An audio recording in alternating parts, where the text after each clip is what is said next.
Good evening, everybody. Steve Fletcher with the Trumpet for My People, February 20th, 2018. Swarm of 200 earthquakes hits Yellowstone. Here's what that means.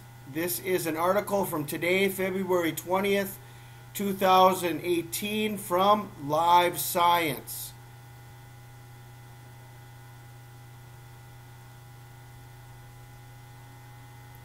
A swarm of more than 200 earthquakes struck Yellowstone National Park over the past 2 weeks. But that probably doesn't mean the big one is coming anytime soon, according to geologists from the park.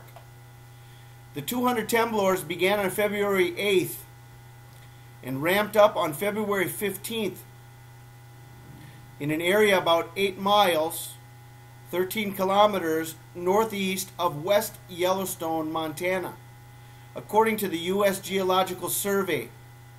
In reality, many more tiny quakes hit the region, but were simply too small for seismometers to pick them up, according to the USGS. But while the swarm is bigger than the everyday seismicity in the park, it's not a sign of a major quake, said Michael Poland, scientist in charge of the USGS Yellowstone Volcano Observatory in Vancouver, Washington. That is what Yellowstone does.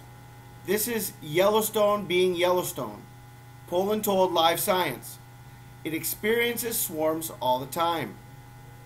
In fact, the same area saw an even bigger swarm between June and September of 2017, when 2,400 temblors hit the same approximate region. The current swarm may actually be the continuation of that earlier swarm, Poland said.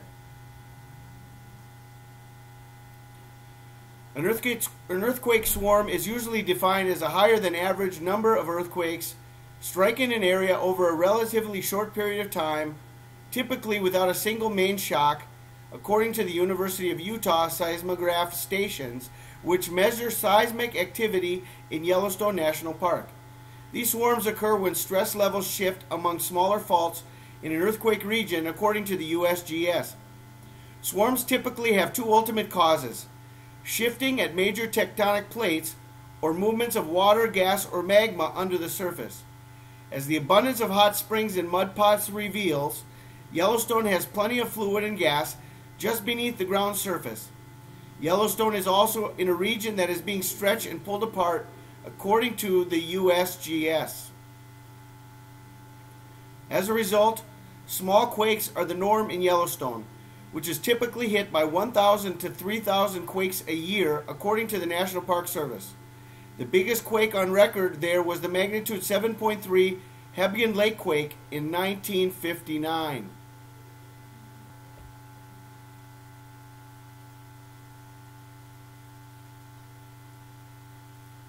The earthquakes recorded during the current swarm in Yellowstone National Park, shown in red, along with the location of earthquakes during the summer 2017 swarm, shown in gray.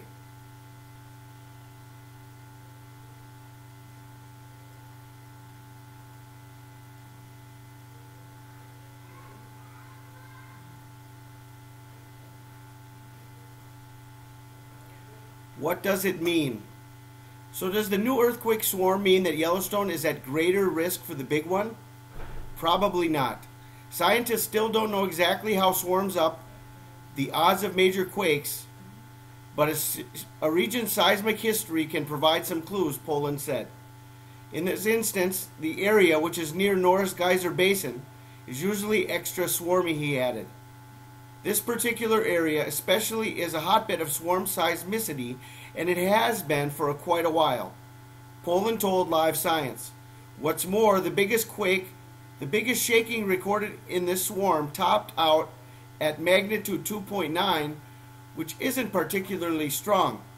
In contrast, the swarm last summer had quakes as strong as magnitude 4.4, according to the USGS.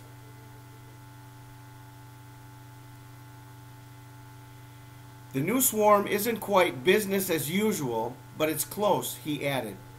And it may be a response to decades-old seismic activity. One of the potential explanations for why this area is so swarmy is that the whole crust in the area is still adjusting to the big earthquake in 1959. Big one is possible.